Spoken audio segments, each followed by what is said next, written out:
सबको जय मसीह की। कैसे हैं आप लोग? परमेश्वर ने आज का दिन दिए, उपवास और प्रार्थना, परमेश्वर की महिमा करते हैं, वचन को पढ़ते हैं, परमेश्वर हमारी अगुवाई करेंगे, वचन के लिए प्रार्थना करेंगे। महान अनुग्रहकारी पिता परमेश्वर दयालु प्रभु जी, उपवास प्रार्थना में प्रभु जी जब वचन पढ़ते हैं तो आप सहायता मदद करें, अपनी समझ और आत्मा और पवित्र आत्मा और अपनी आग से भर दें। होली स्पिरिट, थैंक यू जी। सारा गौरव आदर महिमा आपको देते हैं, उद्धारकर्ता यीशु मसीह के नाम से मांगते हैं, आमीन।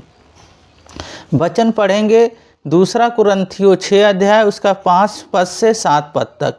कोढ़े खाने से, कैद होने से, हुल्लड़ों से, परिश्रम से, जागते रहने से, उपवास करने से, पवित्रता से, ज्ञान से, धीरज से, कृपालुता से, पवित्र आत्मा से, सच्चे प्रेम से, सत्य के वचन से, परमेश्वर की सामर्थ से, धार्मिकता के हथियार से जो दाहिने बाएं हाथों में है।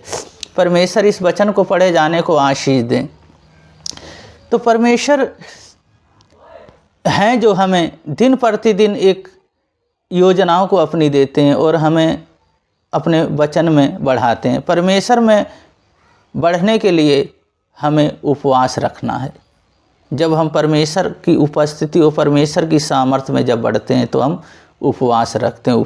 उपवास रखते हैं तो उसकी हमें संगति में बढ़ते हैं। किस तरह? जिस तरह यहाँ पे पौलुस कहते हैं, कोड़े खाने में, कैद होने में, हुल्लड़ों में, प्रेम में, धीरज में, सत्य में, वो सब में क्या है?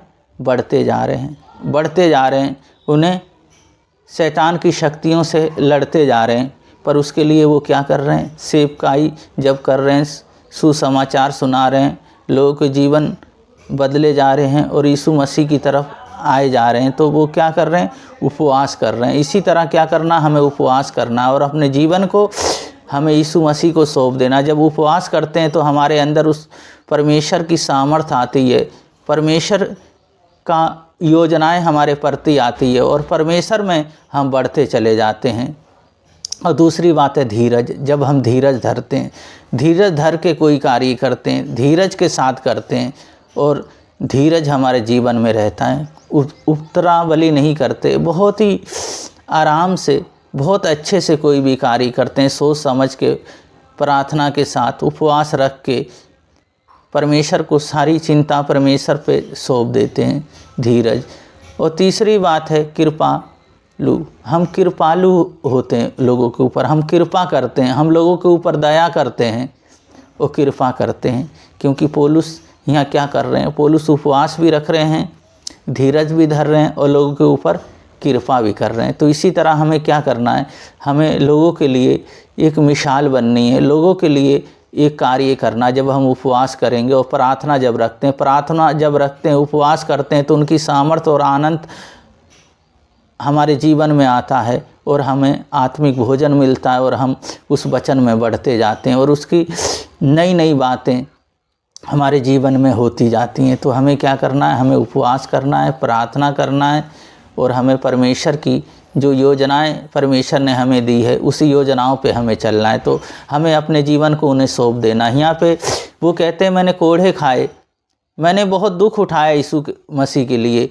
वो जेल में है, जेल से पत्री को लिख रहे हैं। पौलुस हैं जो 13 पत्री उन्होंने लिखी, 13 किताबें उन्होंने बाइबल के अंदर नए नियम में लिखी। तो उन्होंने जेल में रहे, उन्होंने इतना दुखों को सहा, पर उन दुखों में भी परमेश्वर की महिमा और स्तुति करते रहे। इसी तरह हमें क्या करना? हमें उपवास करना है, प्रार्थना करना है।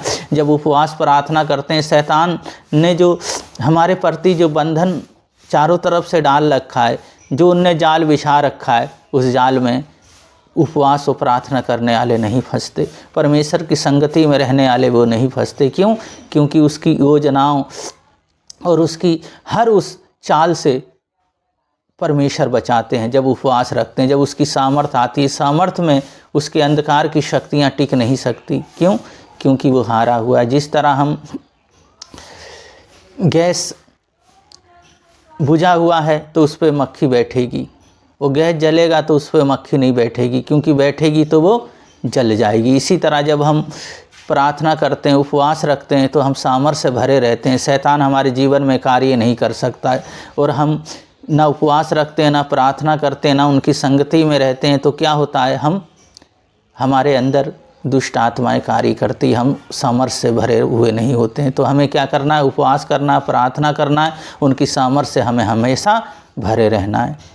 वचन परमेश्वर हैं जो हमें बहुत आगे तक ले जाएंगे, वचन ही है जो हमें बहुत आगे तक लेके जाएगा। प्रार्थना करेंगे। महान अनुग्रहकारी पिता परमेश्वर दयालु, इन बहन भाइयों को मैं आपके हाथों में, आपके लहू में ढकता हूँ, ये आपके हैं प्रभु जी। प्रभु जी उपवास प्रार्थना में प्रभु जी इनके जीवन में कार्य कर, इन्हें सामर्थ्य दे दे, गिफ्ट और प्रभु जी दे, वरदान से अपने भर दे प्रभु जी आपकी महिमा इनके जीवन से होने पाए। मेरे यीशु मसीह, छोटे बड़े प्रभु जी सबको मैं आपके हाथों में सौंपता हूँ। इनके पैर के तलवे से सिर के बाल तक आपके लहू में ढकता हूँ। प्रभु जी होने दे कार्य, कोई दुष्शक्तियाँ ना छूने पाए।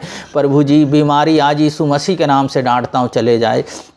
मेरे यीशु मसीह आपकी सामर्थ और आपका आनंद प्रभु जी इनके अंदर छा जाए। हर बीमारियाँ, चाहे पित्त में पथरी है, यीशु मसीह के नाम से आउट, चाहे प्रभु जी गुर्दे में पथरी यीशु मसीह के नाम से चले जाए, शुगर है, थायराइड है, मैं यीशु मसीह के नाम से डांटता हूँ चले जाए। आपकी योजनाएं, आपकी प्रभु जी इच्छाएं प्रभु जी इनके जीवन में प्रकट होने पाए। प्रभु जी होने दे कार्य, होने दे कार्य। इस बरसात में प्रभु जी बाढ़ से बचा के रखें। प्रभु जी मैरिज होना है, अच्छा पार्टनर दे मेरी यहोवा, और प्रभु जी हमेशा खुश और आनंद में रहें और आपकी योजनाओं में हमेशा बढ़ने पाएँ। प्रभु जी आप जैसा कोई नहीं। प्रभु जी जिनके बच्चे नहीं हैं उनको बच्चे दे मेरी यहोवा। प्रभु जी आप प्रभु जी महिमा ले। प्रभु जी आप कोख को खोलें। प्रभु जी जो शैतान ने बंद कर दिया है, आज उपवास और प्रार्थना में प्रभु जी आप एक बड़ा कार्य करें, बड़ा कार्य करें और अपनी सामर्थ प्रभु जी सब में दें। होली स्पिरिट, थैंक यू जी। जैसा आपने प्रार्थना सुना, सारा गौरव आदर महिमा आपको देते हैं। उद्धारकर्ता यीशु मसीह के नाम से मांगते हैं, आमीन आमीन। परमेश्वर आप लोगों को बहुत बढ़ाएं। वचन जो है, जो हमें उपवास प्रार्थना में एक नया बल देता है, एक नई शक्ति और ताकत देता है, सामर्थ्य देता है, और हमें परमेश्वर के साथ संगति में, उसकी योजना में हम बढ़ते जाते हैं। परमेश्वर आप लोगों को बहुत बहुत आशीष दें। सबको जय मसीह की।